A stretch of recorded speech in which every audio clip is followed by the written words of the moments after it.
Hi welcome back to my mini blog. ఈరోజు మీకోసం వంకాయ కర్రీ ఎలా చేయాలో ఈ వీడియోలో చూపించబోతున్నాను. చూసి ట్రై చేయండి.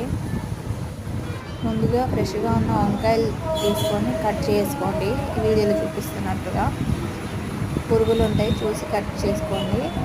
కట్ చేసుకున్నాక స్టవ్ మీద గిన్నె పెట్టి ఆయిల్ పోసి ఆనియన్స్ పచ్చిమిర్చి అందులో వేసి ఫ్రై అవ్వనివ్వండి. ఫ్రై అయ్యాక కొంచెం అల్లం వెల్లుల్లి పేస్ట్, కొంచెం పసుపు వేసి 2 మినిట్స్ అలా కలిపి కట్ చేసి పెట్టుకున్న వంకాయని అందులో వేసేయండి. వేసి కలిపి ఒక 5 మినిట్స్ మగ్గించండి. మగ్గించాక కొంచెం సాల్ట్ వేసి ఒక 2 మినిట్స్ మగ్గించాక అందులో కారం వేసి ఒక 2 మినిట్స్ ఉంచండి. వంకాయ కర్రీ రెడీ. ఈ విధంగా ట్రై చేయండి, చాలా బాగుంటుంది.